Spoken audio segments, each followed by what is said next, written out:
itu tergantung bagaimana pemimpinnya, pejabat-pejabatnya. Kalau pejabatnya baik, rakyatnya bakal baik, saudara. Betul apa kagak? Kalau pejabatnya buruk, rakyatnya juga bakal buruk. Kata Nabi, sinfani finnas, idza saluha saluhan nas, wa idza fasada fasadan nas, al ulama wal umara. Di dalam Musnadul Firdaus Rasulullah bersabda bahwasanya ada dua golongan di tengah manusia. Dua golongan ini baik, manusia bakal baik semuanya. Dua golongan ini kacau berantakan, manusia semuanya bakal kacau berantakan, saudara. Masya Allah, tabarakallah. Siapa dua golongan tersebut? Al ulama wal umara. Ulama dan umara. Betul atau tidak? Betul atau tidak? Ulama umara baik, rakyat baik, umat baik. Tapi kalau ulama dan umaranya sudah rusak, bejat, maka rakyatnya ikut rusak, ikut hancur. Apa salah satu penyebab kekacauan saat ini? Banyak pejabat yang nggak berakhlak, saudara. Baik yang eksekutif atau yang atau yang legislatif atau yang yudikatif. Contohnya apa pejabat nggak berakhlak kemarin? Ada rakyat marah protes sama DPR, ditolol-tololin, saudara. Akhirnya ngerasain sendiri sekarang. Ihfat lisanaka ayyuhal insanu la yaldagannaka innahu thu'banu. Mulutmu harimaumu. Rumahmu dijarah. Saya nggak membenarkan penjarahan, Pak. Penjarahan secara syariat hukumnya haram. Kita nggak boleh mengambil hak orang lain, saudara. Betul atau tidak? Tapi apa yang terjadi itu karena sebab ulahnya, saudara. Bahkan belum lama ada pejabat DPR perempuan mengucapkan nggak ada manusia yang sempurna, termasuk Nabi nggak sempurna, saudara. Kurang ajar. Gimana umat nggak marah? Rakyat lagi kelaparan di mana-mana, lagi banyak yang susah, pengangguran banyak, yang di PHK banyak, dagang lagi susah di mana-mana, saudara. Betul tidak? Betul tidak? Saya juga pedagang ngerasain, sekalian curhat, saudara. Rakyat lagi susah di mana-mana. Di joget-joget di gedung DPR. Masya Allah, begitu diprotes dia ledek, dia bikin parodi, joget-joget seperti Son Horek, saudara. Gak ada empati, gak ada akhlak. Bahkan ada yang ketika rakyat banyak kesusahan gara-gara pajak, saudara, ada yang bilang pajak seperti zakat. Masya Allah, pajak itu diambil dari orang miskin juga. Semuanya kena pajak. Kita tanpa sadar kita belanja di mana-mana itu ada pajaknya, saudara. Diambil oleh orang miskin. Di antaranya salah satunya buat gaji orang-orang kaya. Betul atau tidak? Betul atau tidak? Sedangkan zakat diambil dari orang kaya buat orang miskin. Jangan pernah samakan antara zakat dengan pajak. Ini bahaya, saudara. Al-Imamul Mawardi dalam kitabnya Tashilun Nazar wa Ta'jilud Dhafar, beliau menyampaikan, saudara, di antara akhlak yang penting untuk para pejabat adalah al-waqar. Harus punya wibawa, bisa mengontrol diri, tasabbut. Di antara bentuk kewibawaan dan mengontrol diri, jaga lisan. Jangan bicara kecuali yang penting. Kalaupun harus bicara, ditata betul pembicaraannya. Kalau yang sekiranya menyakiti rakyat, menyakiti orang, jangan diucapkan. Kalau sudah kacau, orang marah, baru berasa dampaknya, saudara. Kenapa ini terjadi? Sebagaimana Prof. Nagib Al-Atas menyatakan, loss of adab. Ini gara-gara tidak ada adab, tidak ada akhlak, saudara. Ini salah satu yang menyebabkan api jadi nyala. Betul atau tidak? Betul atau tidak? Maka saudara, Imam Besar kemarin udah ngasih saran, ngasih masukan kepada Presiden Republik Indonesia. Kita juga sayang sama presiden kita, saudara. Kita eman, kita nggak mau sampai ribut, beliau tumbang, yang naik wakilnya akhirnya, saudara. Hati-hati. Kita tahu presiden nggak sempurna, banyak kekurangan. Tapi kalau wakil yang naik lebih pusing lagi, gitu, saudara. A'udzubillah min dzalik. A'udzubillah min dzalik. Amit-amit ya bang bayi, amit-amit ya bang bayi.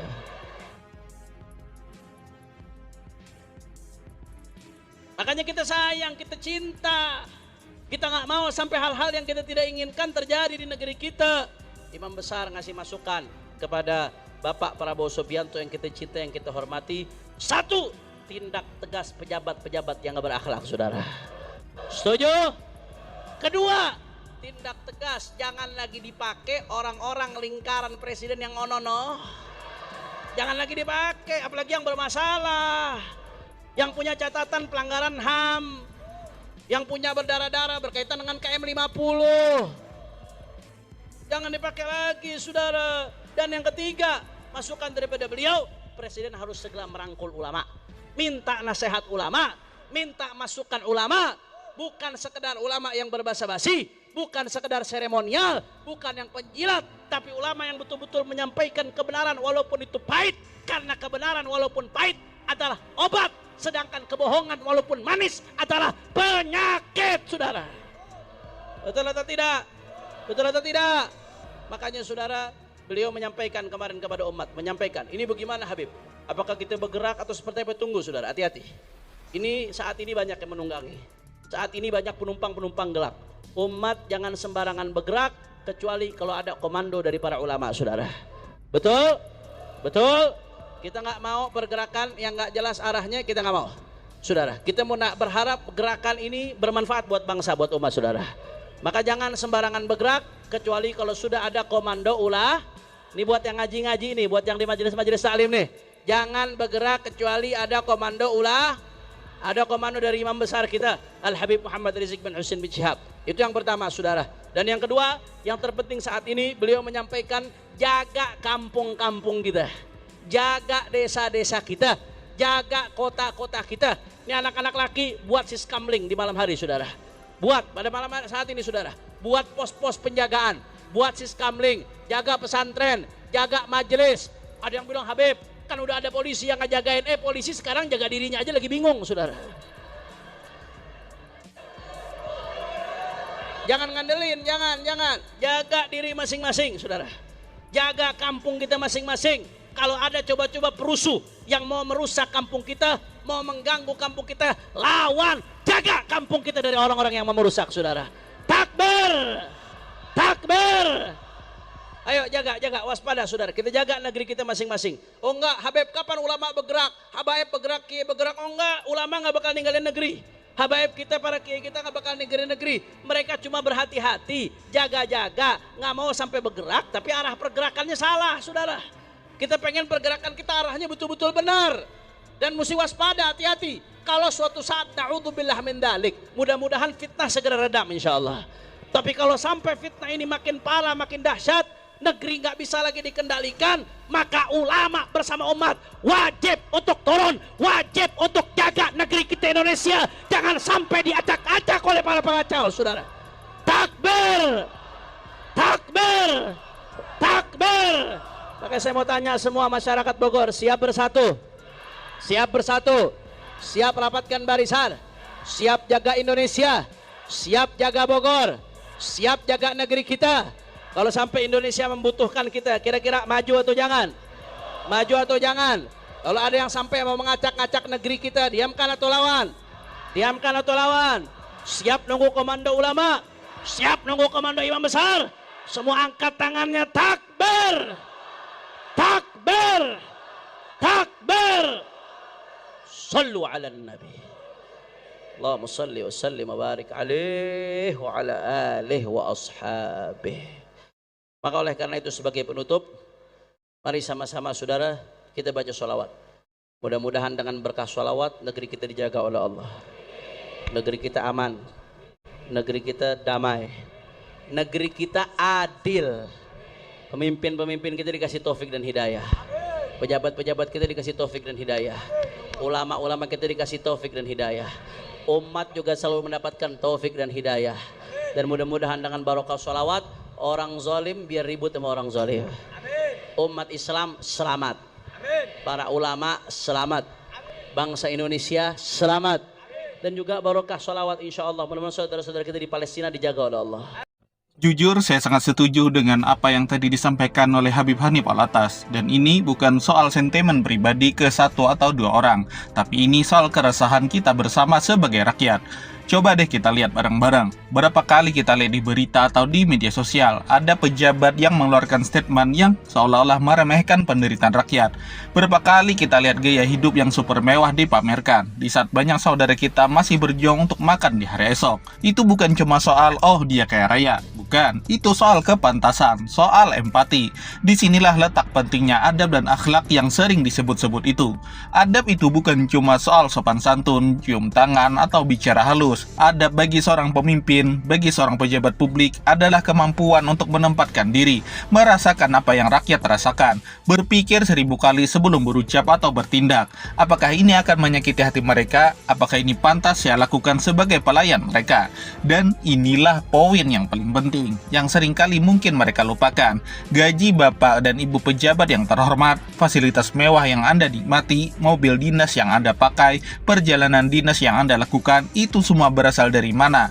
Itu dari uang kami, dari pajak yang dipotong, dari gaji seorang karyawan swasta, dari keuntungan kecil yang disisihkan seorang pedagang di pasar, dari setiap liter bensin yang dibeli oleh seorang ojek online, dari setiap transaksi yang kita lakukan. Keringat kami, perjuangan kami ada di dalam setiap rupiah yang Anda terima.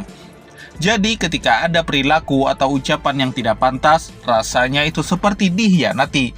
Kami tidak minta Anda untuk hidup miskin, tidak. Tapi kami minta Anda untuk punya hati, punya rasa, punya akhlak yang mencerminkan posisi Anda sebagai pelayan rakyat, bukan raja yang harus dilayani. Ibaratnya kita menggaji seorang untuk mengurus rumah kita. Tapi bukannya mengurus rumah, dia malah pamer-pamer di depan kita, membentak kita, dan tidak peduli saat kita sedang kesusahan.